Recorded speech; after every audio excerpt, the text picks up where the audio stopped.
mga makapangyarihan at tiwaling iilan na kayang magtago ng milyon-milyon, maging bilyon-bilyon pa nga sa likod ng isang bank secrecy law na pinasapa noong 1955 ay nagsisilbing parang bakal na pader laban sa pananagutan.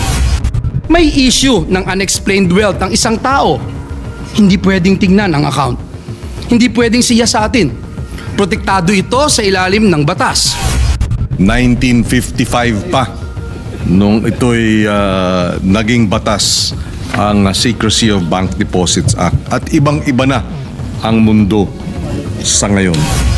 Dapat po bang gamitin ang batas para pagtakpan ang mali o takbuhan ang pananagutan? Sa napakatagal po na panahon, ang sagot po ay oo. Our outdated bank secrecy laws have made it easy to hide kickbacks, conceal bribes, stash government funds, move dirty money, and evade taxes, all without fear of being caught. Pahihirapan ang pagnanakaw sa kaban ng bayan at padadaliin ang paghuli sa mga magtatangka. Sa loob po ng mahigit 70 taon, nasanay na po tayo sa sistemang bulag, hindi dahil hindi natin kayang tignan, kundi dahil ipinagbabawal tumingin ng mismong mga batas natin. If you look at the records, Mr. President, in 2009, the G20 declared that the era of bank secrecy is over. The Philippines, our beloved country, remains the only country in the whole world whose bank secrecy rules severely restrict even legitimate inquiries by our financial regulators. Sa loob ng 70 taon, halos ganap ang bank secrecy sa ating bansa. Makabuluhan ito noong isinabatas noong 1955. Ang layunin noon ay kumbinsihin ang mga kababayan natin na magtiwala sa mga bangko na huwag mag-impok sa kanilang mga aparador, baul o lata o di kaya sa kawayan o kaya sa ilalim ng kama. May katuturan ito noon, hindi pa laganap ang pandaigdigang industriya ng money laundering at offshore loot. Pero wala na itong ibig sabihin ngayon. Sabi nga ng mga eksperto, naging pananggalang ang batas para tulungan ang katiwalian, ang tax evasion at iba pang mga krimen na may kinalaman sa pananalatik. Tulad ng mga pinakamalilinis na bansa sa mundo sa usapin ng katiwalian, Denmark, New Zealand at ang kapit bansa nating Singapore, lahat sila pinapayagan ang mga regulator at mga otoridad sa buwis na bulatlatin ang mga nakatagong lihim sa mga bangko kapag hinihingi ng public interest. Mr. President, I move that we recognize the sponsors, our distinguished colleague, Senator Joel Villanueva. Senator Joel Villanueva is recognized. Thank you very much, Mr. President. Thank you, Majority Leader. Mr. President, distinguished colleagues, good afternoon. Today, this representation rise to sponsor a measure that seeks to modernize a legal framework that has remained virtually untouched for more than 7 decades. Yes, you heard it right, Mr. President. More than 70 years, Mr. President. A framework that has, for too long, hindered transparency, obstructed accountability, and weakened our capacity to fight corruption and financial crime. Mr. President, this representation has the honor to sponsor Senate Bill number 1728, also known as the Banking Reform for Integrity, Good Governance, Honesty, and Transparency, or the BRIGHT Act. For over 70 years, the Philippines has maintained one of the most restrictive bank secrecy regimes in the world. What was originally crafted to protect depositor confidence has over time evolved into a shield for impunity, a refuge for illicit wealth, and a serious obstacle to effective financial regulation. Under our existing statutes, primarily Republic Act number 1405 and RA 6426, the confidentiality of bank deposits is so strict, so absolute, that even our own regulators struggle to perform their mandates. Courts investigators, the Bangko Sentral ng Pilipinas, the Anti-Money Laundering Council, and even Congress itself, Mr. President, often find their hands tied by rules written in 1955. Mr. President, in a world where financial criminals operate with speed and sophistication, our laws still operate with a typewriter. Sa loob po ng mahigit 7 dekada, 70 taon po ito, Ginoong Pangulo, para sa marami nating mga kababayan, tila ba may dalawang magkaibang patakaran ang ating lipunan hinggil po sa usaping ito. Una, para sa karaniwang mamamayan, ang manggagawa, ang maliliit na negosyante na ang simpleng bank account ay pwedeng masilip ng BIR o AMLA kapag kinakailangan. At ikalawa, para sa mga makapangyarihan at tiwaling iilan na kayang magtago ng milyon-milyon, maging bilyon-bilyon pa nga sa likod ng isang bank secrecy law na pinasapa noong 1955 ay nagsisilbing parang bakal na pader laban sa pananagutan. Mr. President, my esteemed colleagues, this bill, the BRIGHT Act, seeks to change that. Let us speak plainly. People know when something is unfair. They know when a law that is meant to protect the privacy of all of us is used instead to protect only the powerful few. May issue ng unexplained wealth ng isang tao. Hindi pwedeng tingnan ang account. Hindi pwedeng siya sa atin. Protektado ito sa ilalim ng batas. Our people see these excuses, Mr. President. They feel these barriers and consequently lose trust in our institutions. Can we blame them? Of course not. Confidentiality is important, yes. Pero ang tanong ng taong bayan ay simple lamang, Ginoong Pangulo. Dapat po bang gamitin ang batas para pagtakpan ang mali o takbuhan ang pananagutan? Sa napakatagal po na panahon, ang sagot po ay oo. Our outdated bank secrecy laws have made it easy to hide kickbacks, conceal bribes, stash government funds, move dirty money, and evade taxes, all without fear of being caught. This is why billions in public money remain unrecovered. This is why big-time tax evaders slip through the cracks. This is why our regulators struggle to protect the financial system. Mr. President, sa loob po ng mahigit 70 taon, nasanay na po tayo sa sistemang bulag, hindi dahil hindi natin kayang tignan, kundi dahil ipinagbabawal tumingin ng mismong mga batas natin. Mr. President, distinguished colleagues, we must also confront the reality of our standing in the international community. If you look at the records, Mr. President, in 2009, the G20 declared that the era of bank secrecy is over. In 2014, the Organization for Economic Cooperation and Development, OECD, adopted global transparency standards that now govern the automatic exchange of financial information. Nearly every jurisdiction in our region, Singapore, Indonesia, Malaysia, Hong Kong, has modernized its bank transparency laws to comply with global norms. And yet, Mr. President, the Philippines, our beloved country, remains the only country in the whole world whose bank secrecy rules severely restrict even legitimate inquiries by our financial regulators. Bawat taon po na hindi natin ina-update ang ating bank secrecy laws, nilalagay din po natin ang ating bansa sa totoong panganib na muling malagay sa gray list ng Financial Action Task Force. At kapag nangyari po yan, Ginoong Pangulo, hindi lang po mga korap ang unang nagdurusa, kundi ang ordinaryong Pilipino. Ang mga OFWs na nagpapadala ng salapi sa kanilang pamilya na posibleng tumaas ang remittance fees. Ang mga small business owners na nag-a-apply ng loan nahaharap sa mas mahigpit na scrutiny at mas mataas na compliance costs. At, Ginoong Pangulo, ang mga tapat na manggagawa, ang mga pamilyang nag-iipon para sa edukasyon o para sa emergency na siyang nagbabayad ng presyo ng reputational damage na dulot ng mga taong gumagamit ng secrecy para lamang po itago ang kanilang mga kasalanan. Let me emphasize, Mr. President, the cost of secrecy is paid by the people who are not hiding anything.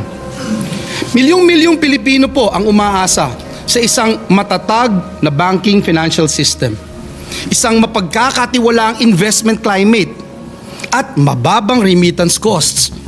Hindi po natin pwedeng hayaan na taon-taon na lamang ang mga luma at hindi na napapanahong batas ang maglalagay sa panganib sa mga lifeline na ito. The consequences at home are equally alarming, Mr. President. The Department of Finance estimates that our outdated secrecy regime results in billions of pesos in revenue losses annually due to untraceable tax evasion. The IMF, or International Monetary Fund, in its assessments to the Philippine financial sector, has repeatedly warned that our strict bank secrecy rules hamper effective supervision and may impair financial stability. Nakita na po natin, Ginoong Pangulo, kung paano ang mga yaman na nakuha sa iligal na paraan ay madali pong itago o naitatago sa likod ng sobrang higpit o ultra-strict na bank secrecy at confidentiality. At nakita na rin po natin kung paano naantala at minsan tuluyang nahihinto ang mga investigasyon dahil po sa mga batas na ang layunin po sana, Ginoong Pangulo, ay protektahan. Protektahan ang mga tapat at marangal na depositor na nagagamit din bilang kanlungan ng mga tiwaling opisyal, mga money launderer, mga nagpopondo ng iligal na droga, at mga mapagsamantalang mandaraya. Sa huli po, ang naagrabyado po rito ay hindi ang may kasalanan, kundi ang karaniwang manggagawa at pamilyang Pilipino na naniniwala sa patas at malinis na sistema. Mr. President, we cannot continue to allow secrecy to be weaponized against the Filipino people. This bill, Mr. President, the BRIGHT Act, proposes not wholesale disclosure, Mr. President, but measured transparency under very specific, legitimate circumstances. Deposits remain confidential as the general rule and may be examined only under conditions explicitly defined in the law. Among these legitimate purposes are investigations by the courts, inquiries by Congress, including impeachment proceedings, investigations conducted by the Office of the Ombudsman, supervisory examinations by the BSP, inquiries by AMLA, BIR, and specific financial regulators, lawful access for the settlement of estates of deceased depositors, and voluntary authorization by the depositor. Each request must follow clear procedures subject to safeguards provided by the Act and consistent with the Data Privacy Act. With the passage of this measure, Mr. President, for the first time in 7 decades, the Filipino people will know when public officials live beyond their means. There is a way to find out, Mr. President. When billions of pesos disappear, they cannot hide behind secrecy. When corruption happens, investigations can move forward. When regulators need information to protect the economy, they can act, Mr. President. When crimes occur, they cannot be covered by confidentiality. Sinasabi po ng panukalang batas na ito sa sambayan ng Pilipino, wala pong exempted sa katapatan, walang privilege sa katotohanan. Mr. President, we are mindful of the burden placed on banks and non-bank financial institutions. And kaya po sa BRIGHT Act, naglalagay po tayo ng provision for safe harbor for institutions that comply in good faith. At the same time, the bill imposes penalty on individuals who abuse their authority to access deposit information and those unjustifiably refuse to disclose information when required by law. For juridical entities, the responsible officers who directly participated in the violation will also be held liable, consistent with principles under AMLA and the revised Corporation Code. This ensures accountability, Mr. President, not only at the institutional level, but also at the personal level. Allow me to state categorically, Mr. President, when I was asked a while ago about addressing fears and misconceptions. This bill, Mr. President, does not grant unfettered access to anyone's bank account. This bill does not allow political fishing expeditions. This bill does not undermine the right to privacy. Legitimate privacy remains protected. What this bill removes is the blanket of secrecy that shields corruption and criminality. Mr. President, let this representation address our honest depositors, ang ating pong mga ordinaryong manggagawa, ang ating mga OFWs, ang ating mga small business owners, ang ating mga senior citizens at retirees with deposits. Your privacy remains protected. Your accounts remain confidential. Your rights remain intact. This bill protects you. It only exposes those who betray public trust. Mr. President, our failure to modernize our bank secrecy regime has long left us behind. We have fallen out of step with global expectations and regional standards, and we continue to tie the hands of the very institutions tasked with protecting the integrity of our financial system. Kaya natutuwa din po tayo, Ginoong Pangulo, na ito ay naging parte ng Legislative Development Council na maging priority measure ng ating administrasyon. The BRIGHT Act is not merely a compliance measure, Mr. President. It is a governance reform, an anti-corruption reform, and a national integrity reform. It is a step toward recovering stolen public funds, preventing money laundering, strengthening tax enforcement, empowering regulators, and building a trustworthy and resilient financial system. And so, Mr. President, distinguished colleagues, transparency is not the enemy of progress. Secrecy is. The era when bank secrecy could be used to hide wrongdoing must come to an end. And with BRIGHT Act, the Philippines can finally join the rest of the world in upholding modern standards of financial integrity. Mr. President, the acronym of this bill is BRIGHT because that is exactly what we want for our country and our people. A brighter financial system, a brighter justice system, a brighter future where corruption has no place to hide. Our bank secrecy laws have served their purpose, but today, they serve the wrong people. It is time to amend them. It is time to modernize them. It is time to put integrity at the very center of our banking system. And so, Mr. President, esteemed colleagues, this representation respectfully seek your support for the immediate passage of the BRIGHT Act, a long overdue reform essential to strengthening transparency and integrity in our financial system. Para sa bayan, para sa katapatan, para sa isang mas maliwanag na hinaharap. Maraming salamat po, Ginoong Pangulo, at pagpalain tayong lahat ng ating Panginoong Diyos. Majority Leader. Senator Francis Pangilinan is recognized to co-sponsor the measure. Thank you, Mr. President. Thank you, Majority Leader, distinguished colleagues. Unang-una sa lahat, nais kong batiin at i-congratulate ang ating kasamahan na si Senator Joel Villanueva sa pag-sponsor ng isang panukalang batas na long overdue. Gaya ng nabanggit niya, 1955 pa nung ito'y naging batas ang Secrecy of Bank Deposits Act at ibang-iba na ang mundo sa ngayon. Nakatindig tayo ngayon, mga kasamahan natin sa Senado, para i-co-sponsor ang isang solusyon kontra korupsyon. Isang panukalang pahihirapan ang pagnanakaw sa kaban ng bayan at padadaliin ang paghuli sa mga magtatangka. Ang Banking Reform for Integrity, Good Governance, Honesty, and Transparency o BRIGHT Act. Mas madali na po mahuhuli ang mga salarin dahil pag naipasa ang batas na ito, mas madaling follow the money. Nilalayo ng panukalang ito na palawakin ang saklaw ng pagsisiwalat sa mga bank at financial deposits. Gusto rin nitong ipawalang bisa ang mga lumang probisyon ng bank secrecy law. Sa loob ng 70 taon, halos ganap ang bank secrecy sa ating bansa. Makabuluhan ito noong isinabatas noong 1955. Ang layunin noon ay kumbinsihin ang mga kababayan natin na magtiwala sa mga bangko, na huwag mag-impok sa kanilang mga aparador, baul o lata o di kaya sa kawayan o kaya sa ilalim ng kama.